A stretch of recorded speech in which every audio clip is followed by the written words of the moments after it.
Dieu qui a dit « la lumière brillera du sein des ténèbres » a fait briller la lumière dans nos cœurs pour faire resplendir la connaissance de la gloire de Dieu sur la face de Christ. Dieu a brillé dans nos cœurs. C'est la présence de Christ qui a tout bouleversé. Vous pouvez prêcher tous les sermons possibles et imaginables.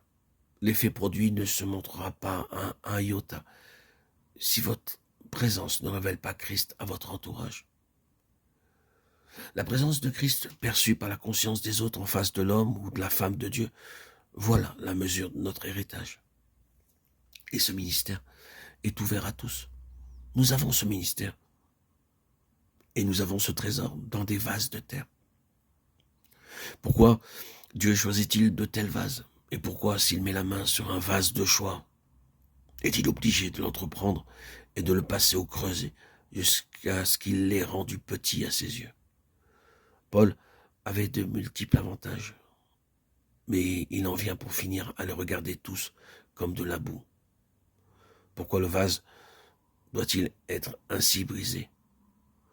Pour faire de la place au Seigneur Jésus, pour qu'il puisse, lui, occuper tout. C'est la mesure de Christ, qui est la mesure du ministère.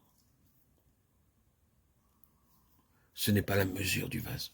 Et quand bien même il en coûte, nous sommes prêts, n'est-il pas vrai, à être brisés afin que Christ soit manifesté en proportion? Naturellement, quand on entre dans un ministère comme celui-là, il y a certaines choses auxquelles il faut s'attendre. Le diable va concentrer sur nous tout son effort. Nous sommes pressés de toute manière. Le ministère de Christ vous expose immédiatement au choc des forces sataniques. Mais dans ces conditions-là, c'est encore le ministère qui a le dernier mot, puisque sous les coups redoublés de l'épreuve, de la persécution, de la pression de toutes choses, vous pouvez résister quand même, sentant que vous n'êtes pas abandonné, afin que la vie de Jésus soit aussi manifestée. Voici un vase de terre pour ce qu'il est en lui-même. Vous n'en donneriez pas cher, pauvre vase, et pourtant, les écluses de l'enfer se sont ouvertes contre lui pour le réduire à merci. Et c'est l'enfer qui a été battu. Quelle est la clé de ce mystère? C'est Christ dans le vase. La vie par laquelle Jésus a triomphé de la mort, elle est là, dans ce pauvre vase de terre. Voilà le ministère.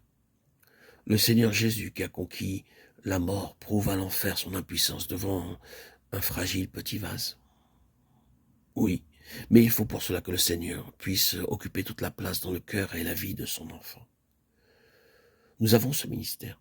Et parce que nous avons ce ministère, nous ne perdons pas courage. Si notre homme extérieur tombe en ruine, notre être intérieur se renouvelle de jour en jour. Car un moment de légère affliction nous vaut un poids immense, incalculable, de gloire éternelle. À nous, qui ne regardons pas aux choses visibles, mais aux invisibles, parce que les choses visibles ne durent qu'un temps.